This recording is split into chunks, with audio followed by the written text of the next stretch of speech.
I'm always looking for new comedians to watch because I love comedy. Comedy's just so funny.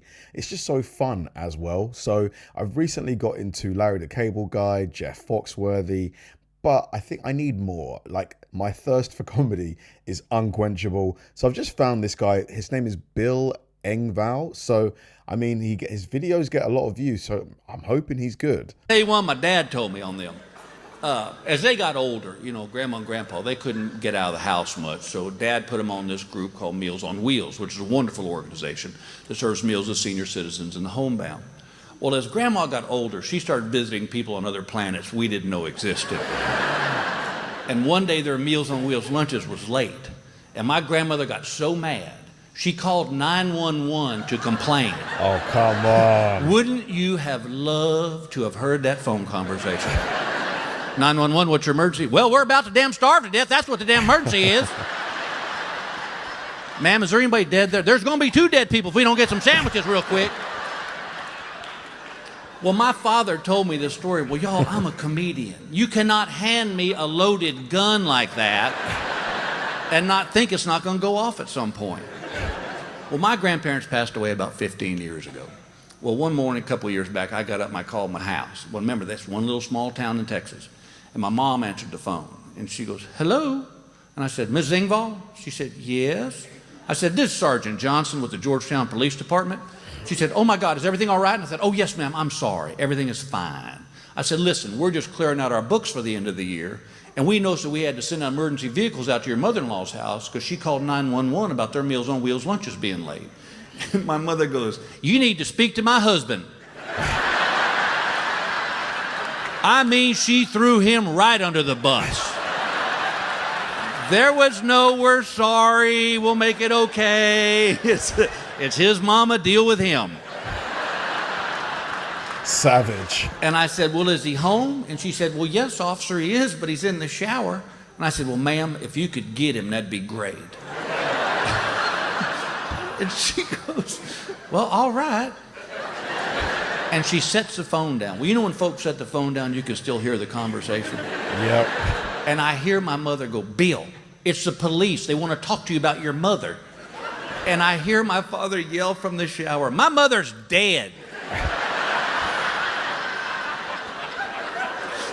And my sweet little mother, who never raised her voice, went, I know that, get on the phone. Well, now I'm about to wet my pants because I have a visual of my father like in a dripping towel. wet, holding Yep. the towel, going, why the damn police called my house on Saturday morning about my mother's been dead for 15 years. But my friends, he got on that phone and he was nice as pie. He goes, hello? And I'm trying to keep it together. And I said, Mr. Engvall? He said, yes. How did they recognize his voice? This is Sergeant Johnson with the Georgetown Police Department. He goes, well, how are you today, officer? I said, well, I'm doing fine. Thank you for asking. He said, what can I do for you today? I said, well, sir, I hate to bother you and your family on this beautiful Saturday. I said, but we're just clearing out our books for the end of the year, and we noticed we had to send emergency vehicles out to your mother's house because she called 911 about their Meals on Wheels lunches being late. And he goes, officer, that woman was crazy. This is Mom he's talking about. And I said, well, sir, that may well be, but that's not our department. I said, listen, we just got the issue of a little bit of a fine, and then we'll get out of your hair. He said, what's the fine for? And I said, well, sir, we had to send a fire truck and an ambulance out there because we thought something was wrong. He said, oh, yeah, I get that. He said, how much is the fine? I said, well, that depends. He said, on what? And I said, sir, do you remember what they had for lunch that day? And there was a pause. So I figure he's on to me. You know, he's going to go, Bill, shut up. And I was going to say, how didn't he recognize his son's voice? He goes, I'm sorry? I said, well, whatever they had for lunch that day will determine on how big or little the fine is. And he said, well, I've never heard of that. And I said, well, it's something new we're trying.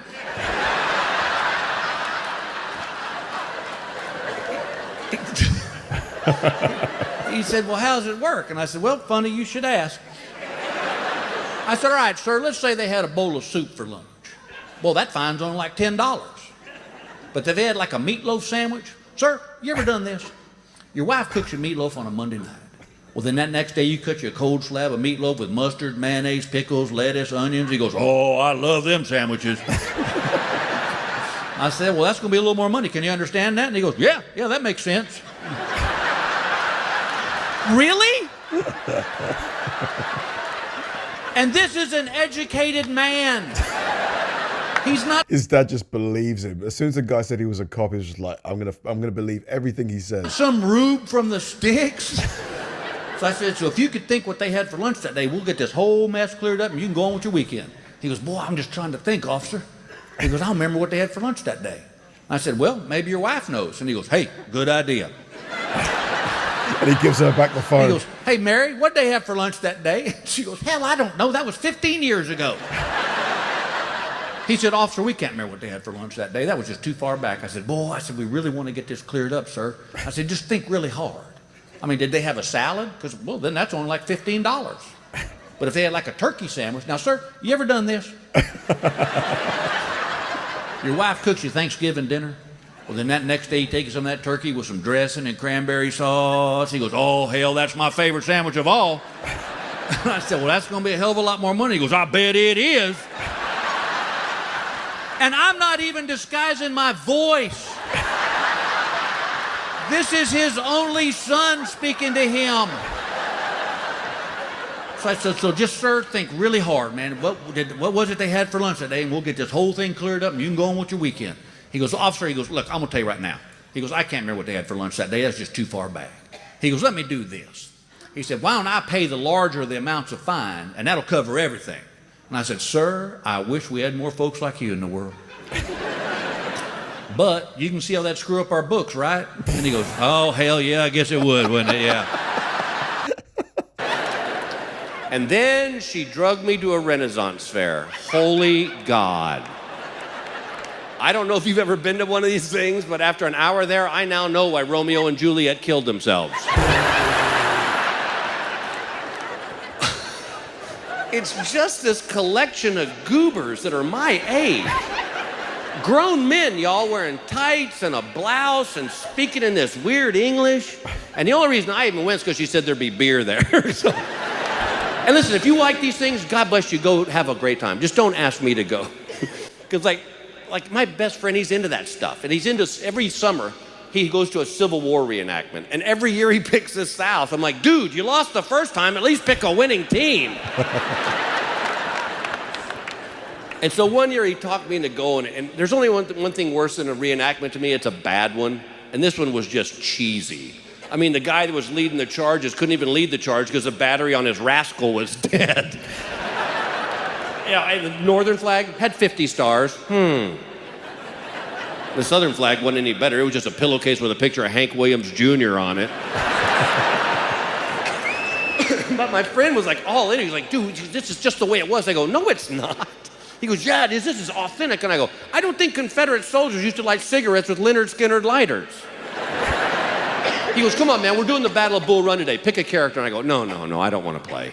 He goes, come on, Bill, you're here. Just pick a character. And I go, all right, General Patton. He goes, General Patton wasn't at the Battle of Bull Run. And I go, exactly. Listen, you want me to go to reenactment? Let's reenact the first night I got laid. That was a great night. I'll even wear the uniform. Platform shoes, bell-bottom pants. Dude, like, do you remember your first? Oh my God. Man, vaguely. Such a long time ago, though. Well, I appreciate your laughter. You put me in a good mood. Because I'm in the doghouse again. Well, I think we're going to get kicked out of our church. I know, and we just joined.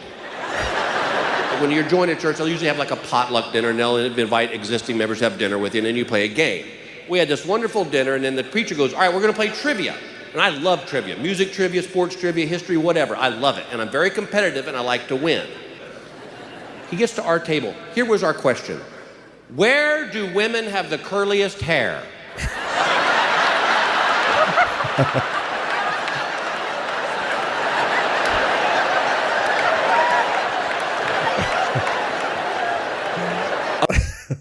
Down south. Apparently, the answer is Fiji. Oh, come on. That's a trick question. I thought my answer was spot on. God bless you, Pittsburgh. Thank you very much. I like him. He's like clean, easy humor. Like nothing too heavy, nothing too serious. Just like clean humor that you wouldn't mind watching with your mum or someone like that. You know, he doesn't have the edginess of a Bill Burr or maybe the sort of like non-stop like jokes of like a Larry the Cable Guy, but really like his style. Like it's someone that you could like I could definitely go out for a drink and watch him for like half an hour and have a really great time. Thanks for watching, guys. If you enjoyed the video, please like and subscribe and check out the video I'm going to link right here. See you there.